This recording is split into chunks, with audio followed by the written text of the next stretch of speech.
apa Apa kabar? kabar? Apa Ya, puji kabar? Tuhan baik. Haleluya, luar biasa ya. Mbak Nania ini Iya, mengalami Kak. kuasa Tuhan yang sangat supranatural ya. Pada saat Diproses luar beliau biasa juga, sholat. Bapak. Iya, iya. Memang begitulah. Ikut Tuhan yang Iya, benar itu harus lewat proses, ya.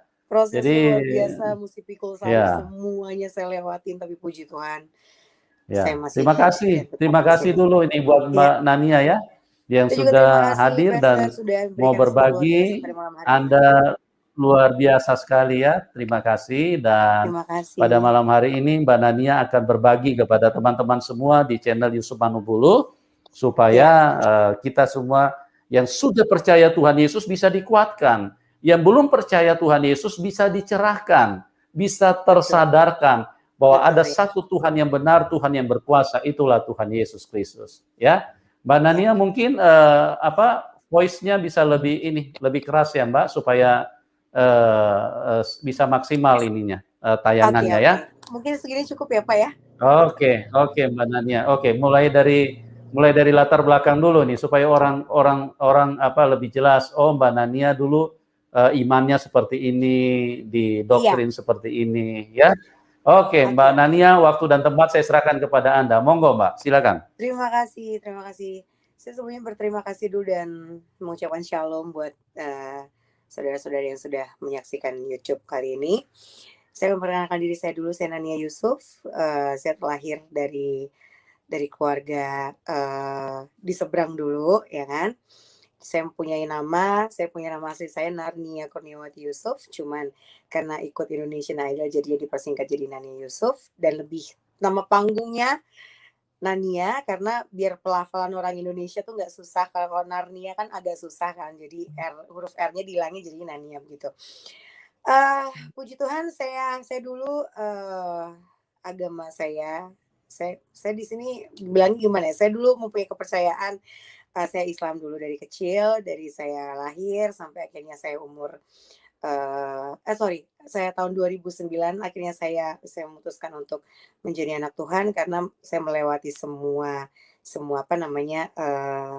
proses yang Tuhan berikan kepada saya pastinya. Saya dulu dari kecil dididik untuk menjadi seorang muslim yang baik. Terus saya diajarin untuk sholat, diajarin untuk ngaji dan sebagainya. Keluarga saya, bapak saya dari Jawa, asli Jawa, mami saya ada half Pakistan Jawa. Dan memang kita dari kecil semuanya memeluk agama Islam. Terus pendidikan saya terakhir saya kuliah di Vkom, Fakultas Komunikasi di UPN Surabaya.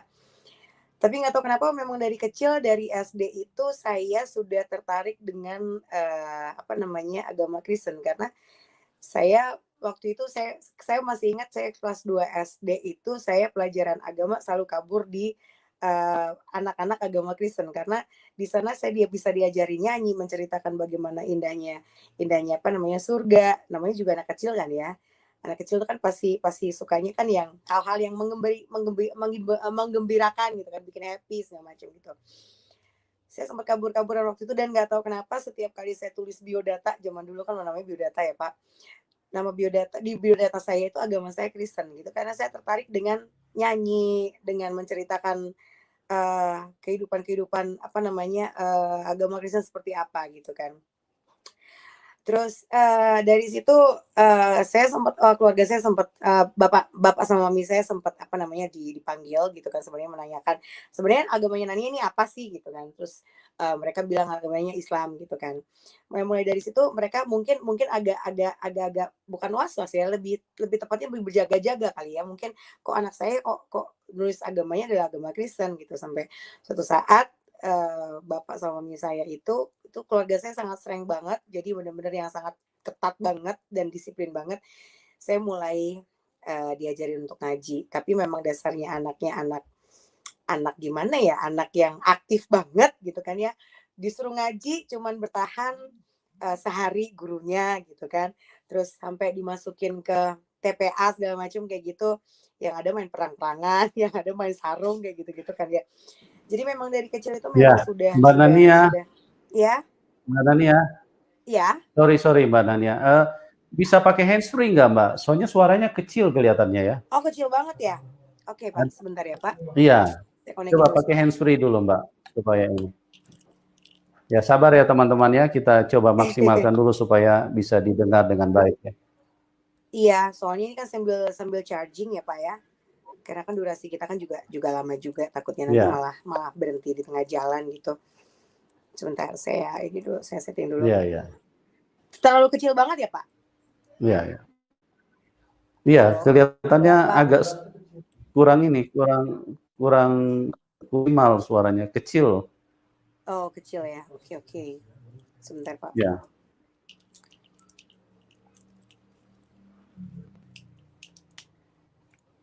Saya coba dulu handsfree-nya ya. Iya, coba. Sabar ya teman-teman ya, kita lagi upayakan dulu ya supaya ini suaranya bisa maksimal.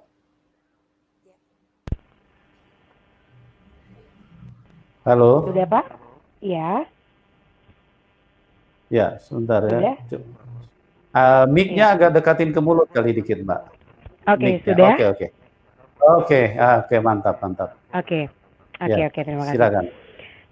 Jadi memang dari kecil itu saya sudah bukan didoktrin, sebenarnya sudah dididik sih. Kalau saya bilang doktrin kayaknya terlalu vulgar ya, tapi saya dididik memang terlahir sebagai Islam gitu kan. Cuman di sini sudah ada namanya seperti apa ya? Zaman dulu kan masih anak-anak kan masih belum tahu kan mana yang benar mana yang tidak gitu, karena tapi di situ orang tua sudah mengatakan bahwa kamu sebenarnya Islam kayak gitu. Selalu ngomong seperti itu sampai akhirnya diajarin ngaji, tapi semuanya pada mental semuanya gitu kan, sampai mereka mikirnya ini gimana sih, sampai orang tua saya pun juga kamu tuh maunya kayak gimana gitu kan ya. Singkat ceritanya adalah akhirnya saya memutuskan untuk saya nggak ikut pelajaran agama pada waktu itu, di mana di waktu SD sampai SMP gitu. Tapi tetap saya diajarin untuk sholat segala macam, saya tetap sholat. Saya diajarin untuk puasa 40 hari, saya diajarin puasa untuk Senin Kamis segala macam. Ketika kalau misalkan saya pengen mendapatkan sesuatu, Kak, saya harus bahasanya tuh kayak kamu harus berdoa, kamu harus sholat, kamu harus puasa biar semuanya lancar kayak gitu kan. Dan saya menjalani itu semua.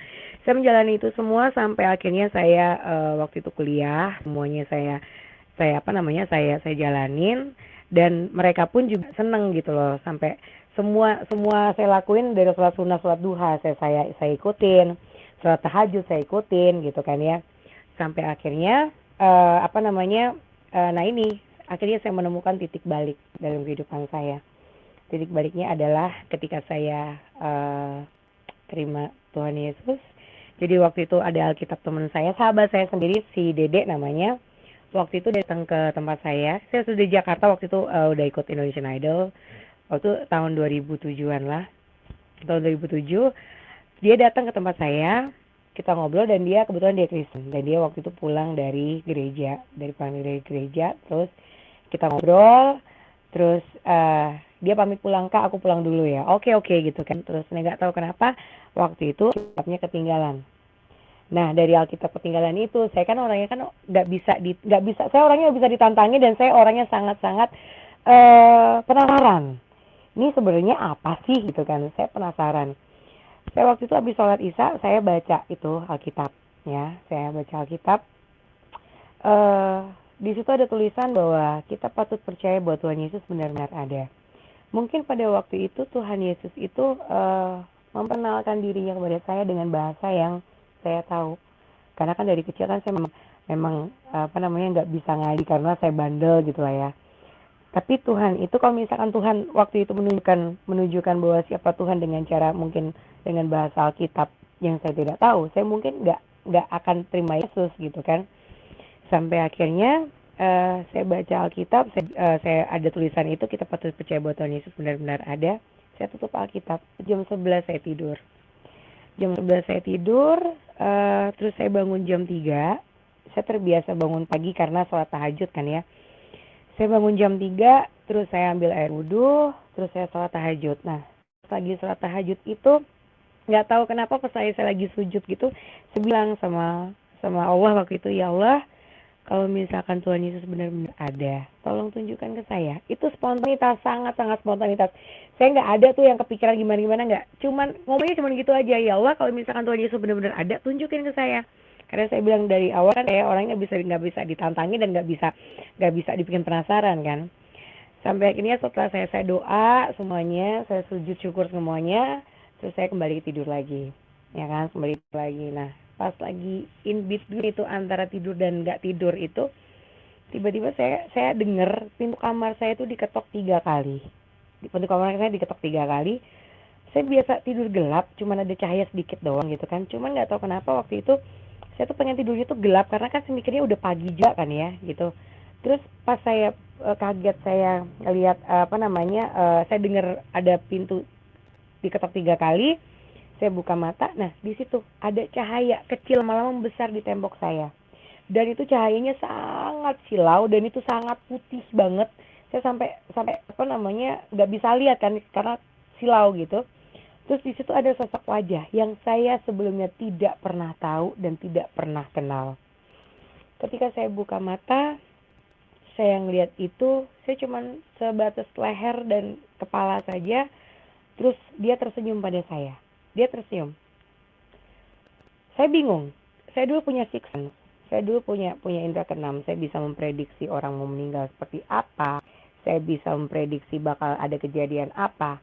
Saya bisa melihat apa, the things, maksudnya itu suatu yang hal-hal yang gaib segala macam saya bisa gitu. Nah, tapi kali ini ketika saya buka mata dan saya lihat, ini kok sosoknya beda banget ya.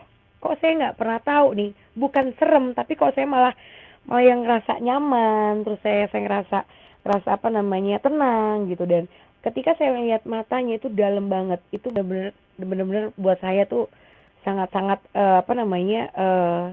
ngerasa kalau ini nyaman, ini loh tentram, ini loh aman, dan saya ngerasa dilindungin gitu. Dan dia senyum pada saya, dia benar-benar tersenyum. Terus saya mikirnya gini, kalau misalkan ini sesuatu yang aneh yang saya bilang tadi, sesuatu yang negatif, mungkin saya nggak akan ngerasa nyaman, yang ada saya takut gitu kan. Sampai akhirnya setelah itu saya cuman itu kejadian cepat banget, sekitar ada mungkin 10 detik, 15 detik ada.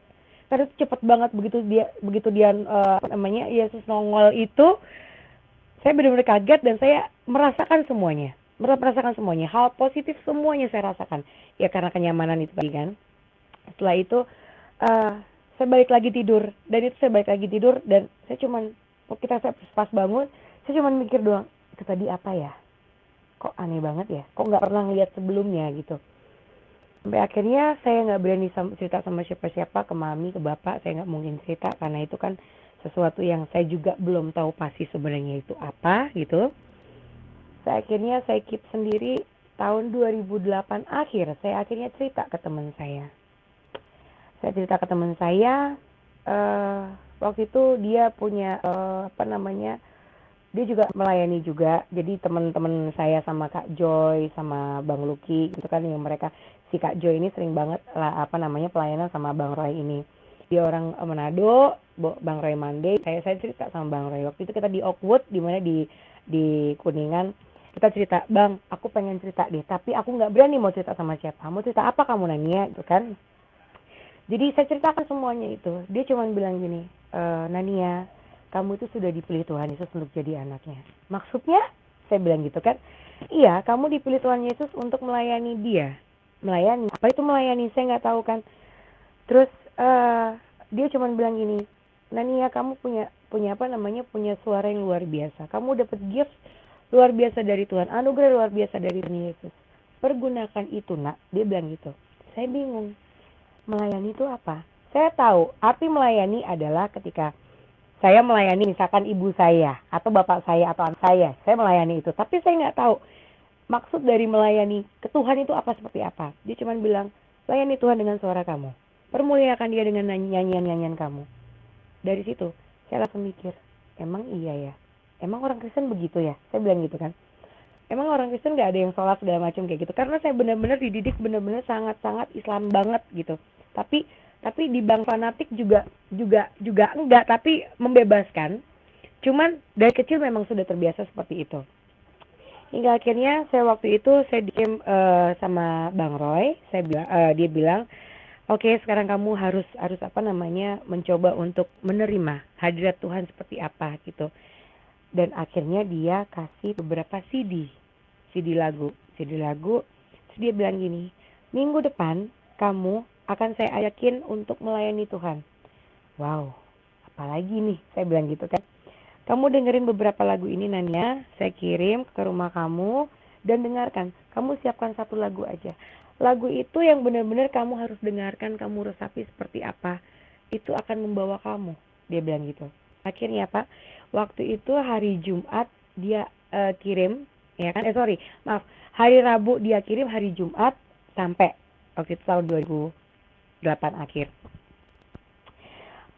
Terus akhirnya saya dengerin ada satu lagu, dan ini benar-benar lagu ini membuat saya itu sampai sekarang ketika saya lagi ngerasa sendiri, meskipun sebenarnya saya nggak sendiri, saya punya Tuhan. Ketika saya lagi hopeless, ketika saya lagi merasakan apa yang Tuhan kasih saya untuk memproses saya dengarkan lagu itu. Judulnya Bagai Raja Wali. Lagu itu pertama kali saya dengerin, saya terbiasa nyanyi itu, dengerin lagu, hafalin lagu dengan saya menutup mata, saya hafalin liriknya. Tapi kali ini Pak, ketika saya dengerin lagu itu, badan saya itu berasa kayak ada yang ngangkat. Itu ringan banget. Saya nggak berani buka mata. Apalagi pas saya denger refnya yang ku kan terbang tinggi bagai Raja Wali. Itu badan saya itu berasa kayak enteng banget. Jadi kayak saya tuh ngerasa kalau saya tuh lagi nggak di tempat tidur, tapi kayak lagi diangkat gitu. Terus saya nggak berani buka mata gitu karena saya takut gitu kan. Saya masih ngedenial, masih yang apa namanya, masih yang bisa belum terima yang masa iya seorang muslim dengerin lagu kayak begini? Masa iya sih saya Islam harus mendengarkan lagu-lagu gereja? Saya masih di hati saya masih yang rasa yang wah enggak deh, kayaknya enggak deh, masih kayak begitu. Tapi Tuhan dengan apa namanya, memang sifat Tuhan itu luar biasa, dengan kesabaran Tuhan seperti itu. Jadi saya ngerasa bahwa wow, ini ya yang namanya kuasa Tuhan tuh. Saya baru sadar itu ketika saya sudah apa namanya, terima Yesus sebagai juru selamat saya. Dengan apa namanya, saya pengen nangis, maaf. Dengan apa namanya, dengan kuasa Tuhan yang luar biasa, sampai akhirnya saya waktu itu memberanikan diri untuk bawain lagu itu pelayanan. Waktu itu hari Minggu akhirnya saya ketemu sama Bang Roy lagi, saya ngobrol sama Bang Roy cuma bilang, "Ayo Nania, kamu mulai melayani Tuhan." Akhirnya saya datanglah ke gereja waktu itu di Gading Serpong. Saya masih ingat gerejanya 2-3 lantai gitu kan. Terus saya nyanyi. Nah, pas saya nyampe ke gerejanya itu, saya ngerasa gini, saya bilang gini ke diri saya, ini benar nggak ya? Ini saya ini Islam loh, kok saya masuk gereja ya? Apa kata orang tua saya? Apa kata keluarga saya? Apa kata teman-teman saya? Kok Nania bisa masuk ke gereja? Gitu kan. Tapi hati kecil ngomong kayak begitu, tapi kayak badan itu kayak mau balik lagi ke belakang tuh kayak nggak bisa, kamu harus lewatin ini semuanya gitu kan. Akhirnya saya melayani Tuhan, akhirnya saya duduk manis, sampai akhirnya saya dipanggil untuk ke atas mimbar dan saya mesti ngomong. Saya bingung, saya nggak ngerti. Kalau misalkan saya shalom, saya nggak ngerti artinya apa. Saya ngomong assalamualaikum nggak mungkin karena bukan tempatnya. Akhirnya saya cuma bilang gini, "Selamat pagi, saya Nania, semoga saksian." Nah, pas lagi saya ragu-ragu seperti itu, saya benar-benar takut. Tiba-tiba ada suara ngomong di telinga saya. Suaranya begini, "Nania, ini adalah jalanmu dan ini adalah keluargamu." Itu 3 kali ada di telinga saya. "Nania, ini adalah jalanmu dan ini adalah keluargamu." Saya bingung. Sampai akhirnya saya nyanyi. Selesai nyanyi, Saya duduk, saya lemes. Maksudnya apa nih, gitu kan? Sampai akhirnya waktu itu saya pegang handphone, saya mainan handphone. Karena saya nggak tahu pendeta pas lagi pas lagi khotbah, saya nggak tahu artinya apa, jadi saya main handphone. Saya WhatsApp teman-teman saya. Gue lagi ada di gereja nih, gue salah nggak ya, gitu kan. Sampai akhirnya acara kebaktiannya selesai, saya turun ke bawah. Pas saya mau pulang, tiba-tiba saya dikejar sama anak kecil, sekitar umur 5 tahun, 6 tahunan lah, namanya Michelle waktu itu. Dia bilang gini, tante, aku mau ngomong sama tante. Kenapa? Saya bilang gitu kan. Terus mamanya bilang, iya Nania maaf ya, mau foto sebentar, terus ada yang mau disampaikan sama si Michelle, dia bilang gitu kan. Oke, nggak apa-apa kak, gitu kan. Terus dia bilang gini, tante, aku tadi lihat Tuhan Yesus peluk tante Nania dari belakang. Hah? Kamu lihat di mana? Tadi pas tante Nania lagi nyanyi. Itu perasaan saya, wah, campur aduk. Saya antara percaya dan nggak percaya. Terus akhirnya Bang Roy, saya tanya, Bang Roy lihat nggak? Ya nggak mungkin saya lihat namanya. Kamu yang bisa merasakan. Terus saya nanya ke mamanya, Kak, kok bisa Michelle ngomong kayak gitu? Terus dia bilang gini, Nania, Michelle itu adalah tim pendoa kita yang paling muda. Dia bisa merasakan hadirat Tuhan. Dia bisa melihat hadirat Tuhan. Dan dia tadi harusnya sekolah minggu, tiba-tiba dia ngomong, Mami, aku nggak mau sekolah minggu, aku pengen lihat Tante Nania dari di depan. Dia bilang gitu. Dan dia menyampaikan itu. Mulai dari situ saya pulang, saya merenungi, jadi benar-benar ada ya Tuhan Yesus ya. Saya bilang gitu. Apa yang saya rasakan selama ini, yang dulunya saya merasakan ketika saya masih di seberang, saya merasakan oh begini. Tapi ketika saya mengenal Yesus, yang ada saya merasakan sentuhan itu ada, nyata itu ada, hidup itu ada. Saya merasakan begitu. Sampai akhirnya saya memutuskan untuk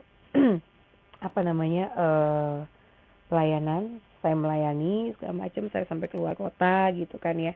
Dan saya di situ belajar Alkitab sedikit demi sedikit. Saya bercerita ke teman-teman saya. Dan mereka yang paham tentang Alkitab, saya orangnya rajin bertanya-tanya. Mereka kirim saat teduh seperti apa, terus pembahasan gereja, Alkitab seperti apa. Saya datang ke gereja, saya memuji Tuhan, saya merasakan hadirat Tuhan, saya merasakan kuasa Yesus yang luar biasa. Sampai akhirnya ketika saya sudah mendapatkan itu semuanya, saya merasa nyaman, saya merasa tenang, saya merasa ada kedamaian. Saya dibaptis waktu itu tahun 2009 bulan September di Bandung, di Lembang waktu itu. Saya berangkat dari mana? Dari dari Jakarta ke Lembang. Saya berangkat itu sekitar jam 12, waktu itu macet, jam 4 kita baru nyampe. Begitu nyampe, dikasih obrolan segala macam, jam 6 pas azan maghrib saya baptis Islam. Dan Tuhan bekerja untuk saya pertama kalinya. Sixth sense saya, aura indera keenam saya itu dihapus Tuhan. Tuhan cuma kasih omongan, kasih pembicaraan, kasih suara bahwa ini bukan hak kamu. Hak kamu adalah jalani. Karena saya kan sebelumnya kan bisa melihat orang mau meninggal seperti apa gitu. Itu diambil sama Tuhan. Benar-benar saya rasa mata saya jernih. Yang biasanya saya pergi kemana-mana tuh banyak dengar tolong saya, bantu saya. Sekarang enggak gitu loh. Dan pas azan maghrib. Setelah itu beberapa bulan kemudian saya seperti biasa melayani, dan saya nggak pernah ngomong ke siapa-siapa. Karena buat saya ketika saya memutuskan untuk terima Yesus, itu adalah urusan saya dengan Tuhan, bukan urusan saya dengan manusia. Gitu kan. Saya keep sendiri sampai akhirnya masuk tahun kedua. Orang tua saya tahu.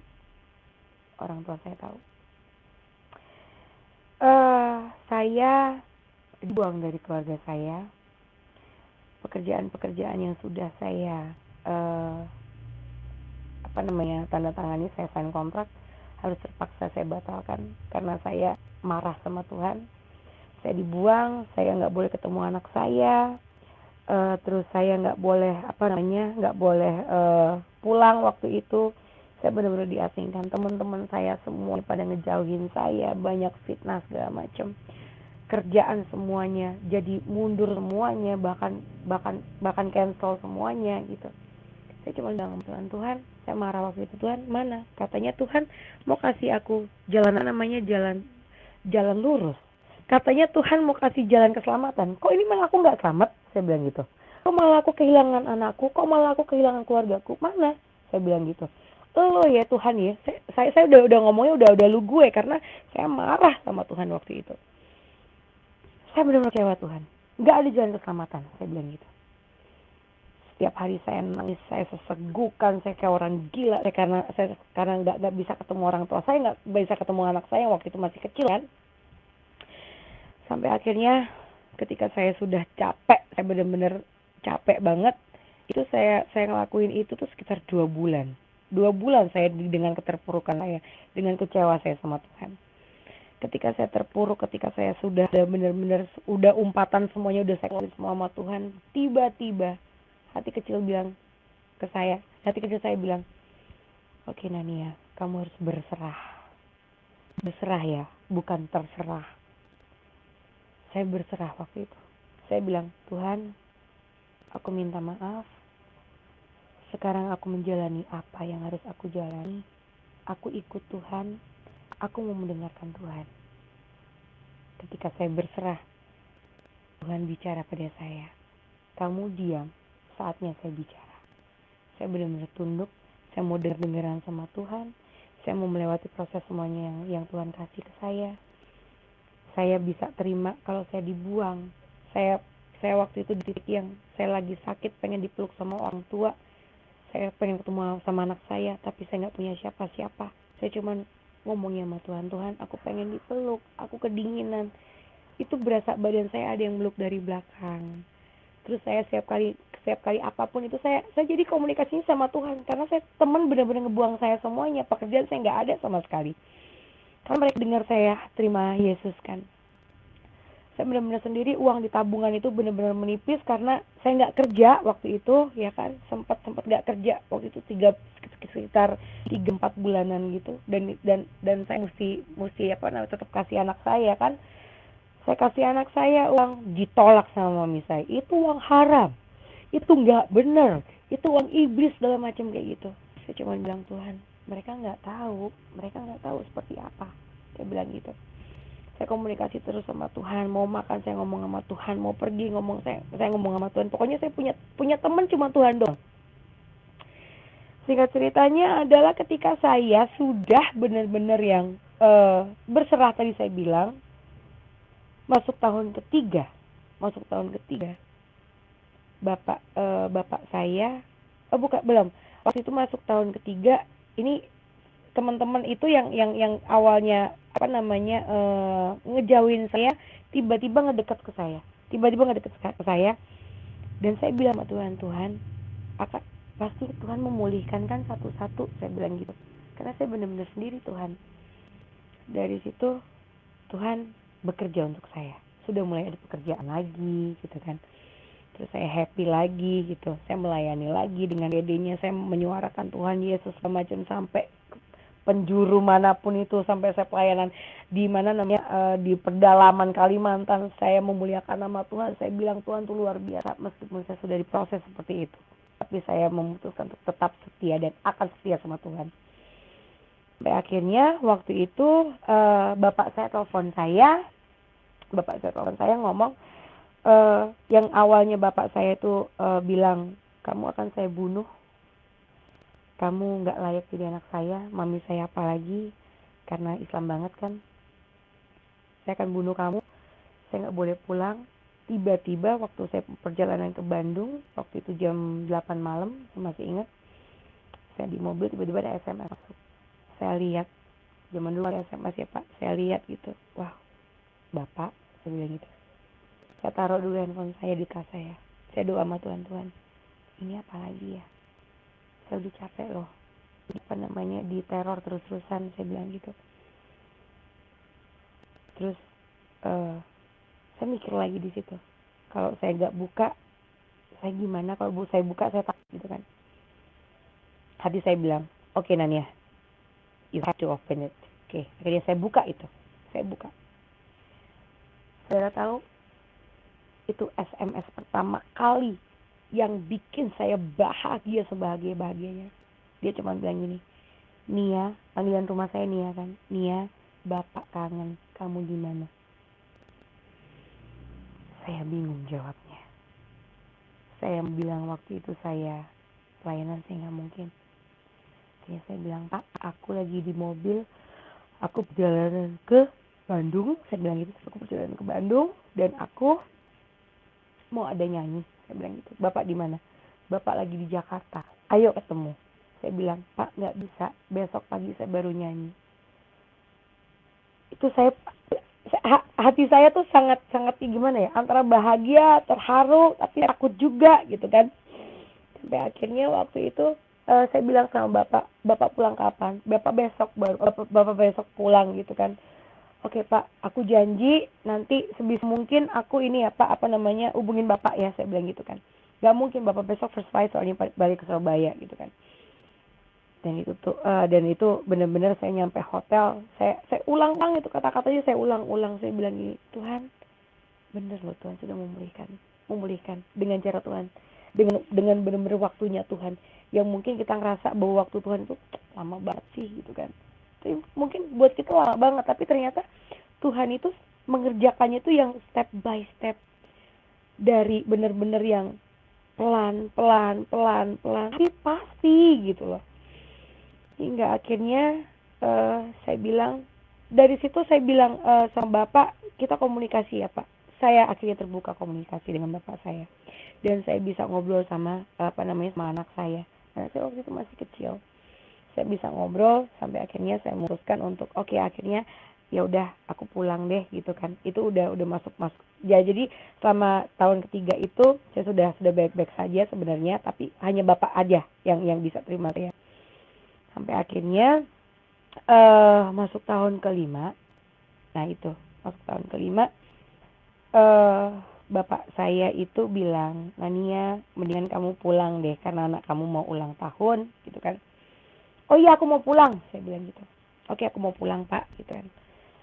Nah pas lagi mau pulang itu, saya juga bingung gitu. Bingungnya apa? Ini perasaan hati kecil saya sebagai ibu kangen sama anak saya karena sudah lama gak ketemu anak saya. 5 tahun lah anak saya waktu itu ulang tahun yang kelima. 5 tahun saya nggak ketemu anak saya. Bayangin, saya nggak bisa melihat perkembangan dia sebagai anak seperti apa.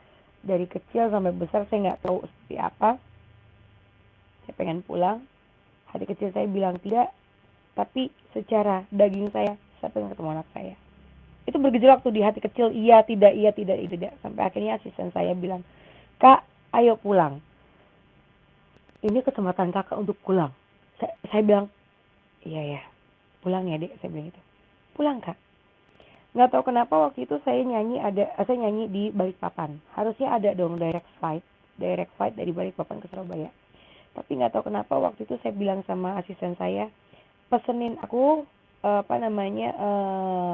tiket pesawat dari Balikpapan ke Jakarta baru nanti Surabaya. Asisten saya cuma bilang, kan bisa direct Kak. Nggak usah, gue pengennya kayak gitu, saya bilang gitu kan. Nyampelah ke Jakarta siang. Perasaan saya udah nggak enak. Itu nggak enak, tapi ya tadi karena saya kangen sama anak saya kan. Antara iya dan tidak. Pulanglah saya ke Surabaya. Sampai Surabaya jam 8 malam waktu itu. Bapak jemput saya, mami jemput saya, anak saya. Anak saya yang utama. Dia tiba-tiba lari ke saya, dia bilang, dia pegang muka saya, Mami. Hati saya nangis di situ. Nangis. Setelah 5 tahun saya nggak ketemu anak saya. Terus saya cium tangan bapak saya. Saya mau cium tangan mami saya, ditepak mami saya. Tangan saya ditepak sama mami saya. Terus saya bilang, ya Tuhan, aku bisa terima, aku nggak apa-apa. Saya bilang gitu kan. Pulanglah saya ke Kediri waktu itu. Pulanglah ke Kediri. Setelah itu saya besok paginya saya bangun, saya melaksanakan apa yang namanya menjadi seorang ibu yang seutuhnya. Saya ngurusin makan anak saya, ngerawat anak saya karena waktu itu dia masih masuk TK kan. Terus setelah itu saya bisa posisikan saya sebagai ibu yang sebenarnya untuk anak saya. Saya ngatur-ngatur ulang tahunnya dia. Saya di sana itu awalnya mau 3 hari gitu kan ya, mau 3 hari. Nah, acara selesai segala macam, itu mami saya nggak nyapa saya sama sekali, nggak nyapa. Saya komunikasi sama adik-adik saya, saudara saya. Itu kita cuma berempat doang, itu saya ngomong sama dia cuman, aduh, saya pengen ngomong sama mami saya, cuman, aduh kayaknya nggak deh, saya nggak berani. Dan mami saya pun juga menutup diri untuk, udah nggak usah gitu kan. Sampai akhirnya acara anak saya selesai, saya lagi packing karena besok sore saya pulang ke Jakarta. Saya nggak tahu kenapa waktu itu saya bawa barang-barang saya tuh semua, karena kan saya habis dari Balikpapan kan langsung ke Surabaya. Saya lagi tiba-tiba anak saya udah saya bikinin susu, dia ngedot. Terus dia bilang gini, Mami, aku mau ikut yang Putri, mami saya waktu itu mau nganterin sepupu saya pulang kan. Mami saya keluarin mobil dari garasi. Saya bilang sama dia, Naya, kamu sudah bersih, kamu harus tetap tinggal di rumah, nanti kamu dimandiin lagi. Saya bilang gitu. Saya ngomongnya agak kenceng karena posisinya adalah Naya di ruang tamu, saya di kamar gitu kan. Saya agak kenceng. Itu mami saya denger. Saya bilangnya gini, Naya, kamu harus di rumah, kamu nggak boleh kemana-mana. Saya bilang gitu kan. Itu mami saya dengar saya teriak begitu, dia buka pintu mobil, jeger. Itu dia marah sama saya. Terus saya kaget pas lagi packing begitu, tiba-tiba mami saya jambak saya dari belakang. Saya diseret, saudara. Saya diseret, benar-benar saya diseret. Saya ditendang, saya diludahin, saya dicakar sama mami saya. Rambut extension saya itu sampai copot dan ini berdarah. Kuku saya diinjak sama mami saya. Dan lebih parahnya lagi, mami ngangkat koper itu ditaruh di dekat di halaman belakang. Ternyata mami saya itu udah siapin yang namanya bensin. Itu barang-barang saya di bensin dan itu meledak. Dan itu benar-benar yang suaranya tuh benar-benar kencang banget. Dan mami saya tahu, saya cuman takut gitu kan, saya sambil nangis. Saya tahu itu mami saya itu mau nyiram saya pakai bensin. Saya bilang sama Tuhan, kalau misalkan aku mesti selesai pada malam hari ini Tuhan, aku tidak akan pernah menggantikan nama Tuhan Yesus dengan nama siapapun juga. Saya bilang gitu. Itu mami saya pas mau nyiram saya, mami saya kepental jauh. Mami saya nggak berhasil untuk menyakiti saya. Saya diseret lagi kamar, saya ditendang lagi, diludahin sambil bilang, kamu tuh kerasukan iblis, Yesus tuh iblis, bukan jalan kebenaran, nggak ada ceritanya begitu. Saya disandra di rumah saya 10 hari. Setiap hari saya disiksa. Setiap hari saya dipukulin. Sampai suatu sore tiba-tiba mami masuk kamar, dia seret saya, ikut mami. Saya naik mobil waktu itu. Saya naik mobil, terus saya bilang, untuk pertama kalinya saya ngaku sama Tuhan, aku takut, aku mesti ngapain sekarang. Ada suara, Tuhan bicara pada saya. Jangan pernah beranjak dari mobil. Saya bilang, jangan pernah beranjak dari mobil. Bener dong. Pas saya udah nyampe di tujuan, itu di tengah sawah dan itu ada gubuk. Itu orang-orang pada seret saya semuanya. Ngambil saya, duduk di belakang. Dia tarik kanan, tarik kiri, tarik kanan, saya dipukul segala macam. Saya nggak beranjak dari mobil. Ternyata mami saya akan mengembalikan saya ke masa lalu saya. Tapi Tuhan tidak izinkan. Kita ada di situ sekitar 1,5 jam, hampir 2 jam lah. Mereka mukul-mukul saya. Mereka selesai capek sendiri mungkin ya.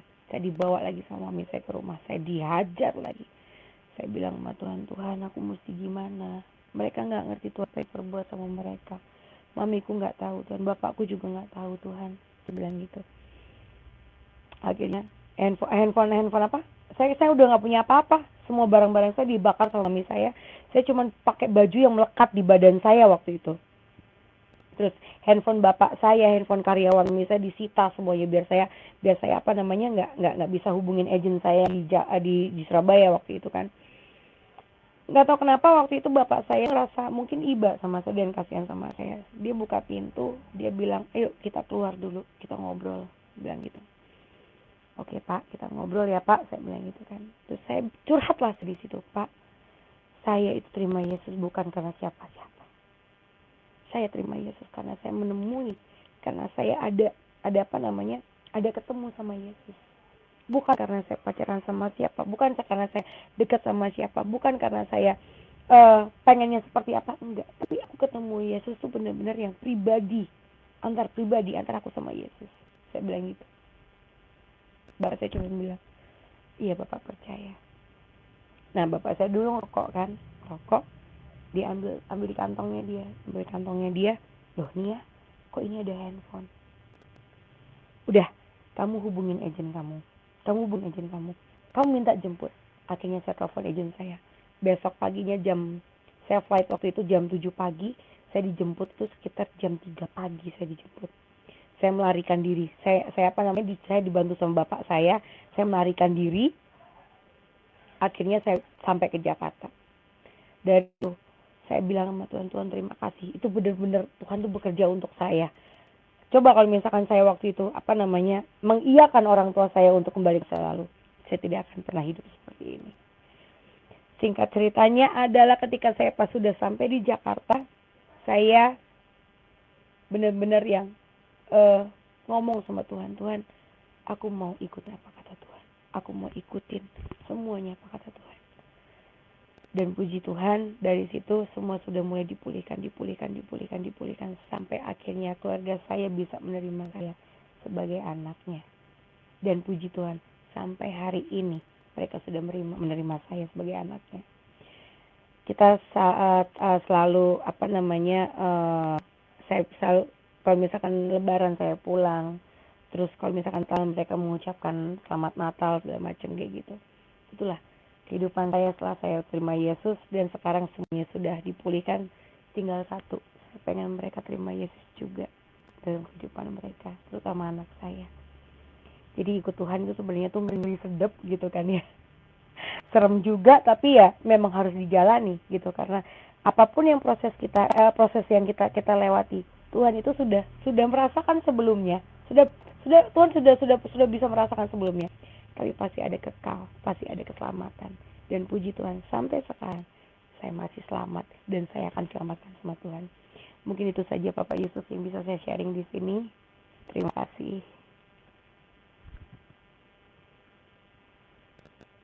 Halo? Halo? Ya, bisa dengar Mbak Nia? Halo Mbak Nia. Iya. Ya. Ini memang di tempat kita ini sinyal agak kurang maksimal. Iya. Oh, oke, iya Pak, iya Pak. Masih mau dilanjutkan Mbak Nia?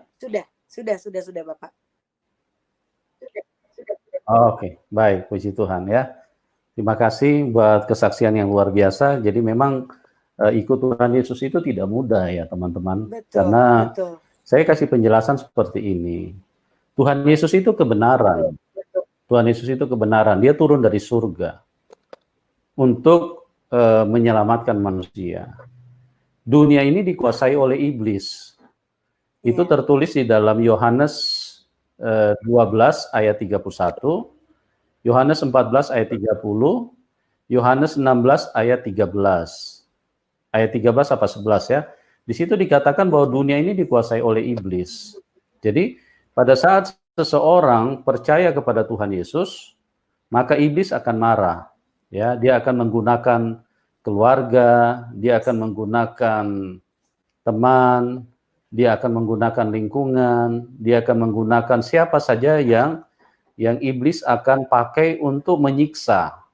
Ya, yang dipakai iblis untuk menyerang iman kita supaya apa? Supaya kita mundur dan jangan ikut Tuhan Yesus.